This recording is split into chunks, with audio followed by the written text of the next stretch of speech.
I'd like to recognize the new staff. First, I'd like to give you a little story about Adam Fridley, who is my new chief of staff. You might think that I chose him on his merits and accomplishments. That's incorrect. If we go back to our freshman year, Adam and I are in the same class. Our freshman year, my friends told me about the freshman council meeting that was going on, and it was the third meeting, so I had found out about it late. So I went to the meeting. I didn't know Adam or his friend that was there, or anybody in the room really. Me and my buddy went. And they said, okay, we're going to do officer elections today. And I was like, well, I'm going to run for office. I don't know anything about it, but I'll run for office.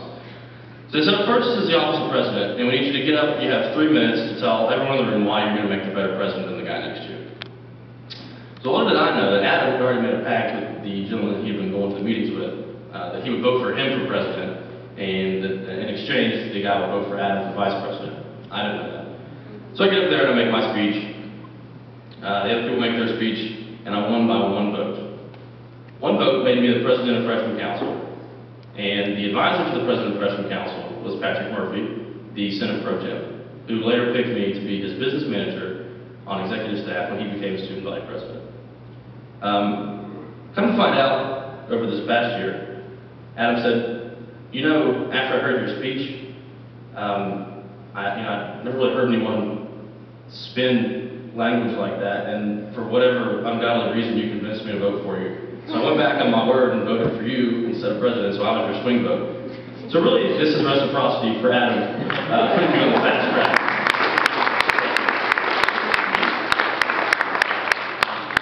Now, in all seriousness, Adam has done a fantastic job as senator. He won Most Outstanding Senator Award during his sophomore year.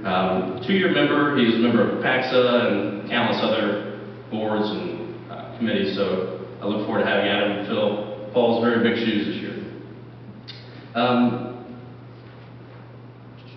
Ashley Lyons, she is a sophomore in the School of Kinesiology. She plans on majoring in biomechanics and biology. She received the NASA Space Grant along with a few others, and is a student ambassador for the College of Health Professions, captain of the rugby team, and a member of the National Society of Collegiate Scholars and Golden Key International. So I look forward to Ashley filling Callie's very big shoes this year.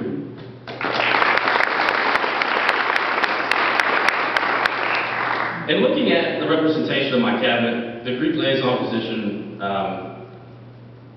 is committed to over 500 students, and I felt that there was a population here, a constituency that was underrepresented, and that was our veterans that we have on campus. So I created a new position, Veterans Affairs, which will be filled by Dustin Murphy. He's an Iraq War veteran who served from March 2005 to 2009. He served in Iraq and Korea, spending half of his time total overseas. He served also 2 years in the Student Senate, representing the College of Education, and is the current Sergeant at Arms. He's also a member of Upward Bound, Marshall University Libertarians, Marksmanship Club, and Vets for Vets. So I look forward to Dustin's leadership in his new position this year. Dustin.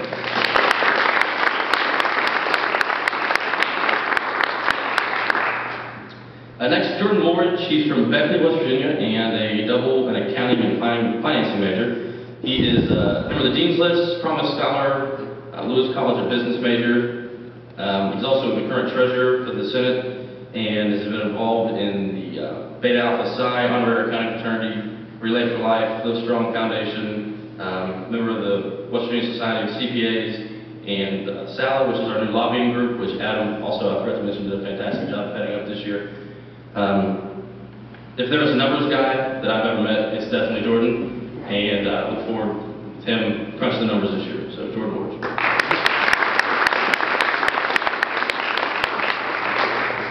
Last but not least, the group liaison is an interesting choice when it comes to running for election, because people that are involved on campus are Greeks and people that vote are Greeks, so you have to be very careful who you pick. I chose someone who is a member of Alpha Z.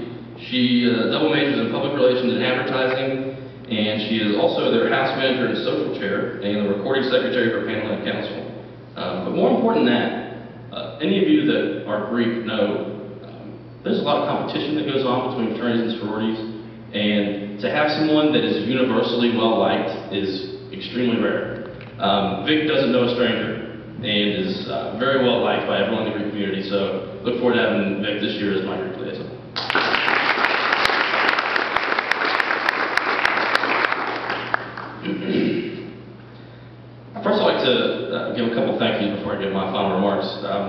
Thank you to Dr. Cobb and the administration. I'd like to echo your remarks that the conversation between students and the administration is as strong as it's ever been, and I look forward to our upcoming year and continuing that conversation and working with your administration and staff.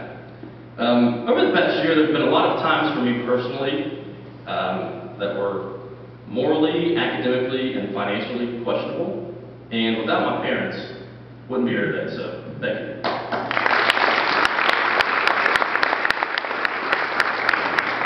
And also, there have been a lot of late night meetings, early mornings, and just not a lot of time in the day, and someone who has put up with that is my girlfriend, Ashton. Thank you very much.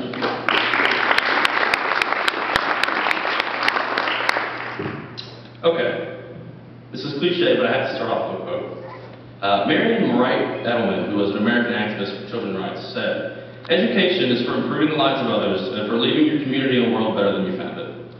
Over the past year, my staff and I have worked tirelessly on various projects and initiatives at Marshall University.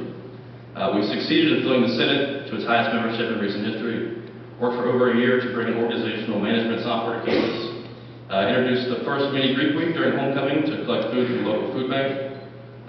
Only a few months out from establishing the first food pantry here at Marshall, which will provide food to students in need, and like I said, established the first club sports council, in addition to our efforts in peer mentoring and student activities that Dr. Cobb mentioned. These accomplishments, however, were not met without sacrifice on behalf of everyone in our administration. There were many near sleepless nights. I've slept on the office and the couch, don't know how many times. Like I said, 8 a.m. meetings, and also waiting until 11:58 a.m. to print papers that are due at noon, which might just be me. All those sorts of things seem to characterize our year. But as I pointed out, or as many have pointed out to me, if it weren't for all these classes we have to take, this job would not be that bad.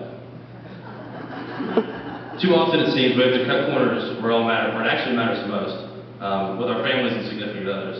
But luckily at the end of the day, the ones that have to put up with this the most are also the most supportive and make it all possible to keep it going. Outweighing the sacrifices, though, are the rewards. The experience that we've all received in planning, budgeting, and networking are unparalleled. And even more than that are the little thank yous. I received an email from a university member after my re-election that read,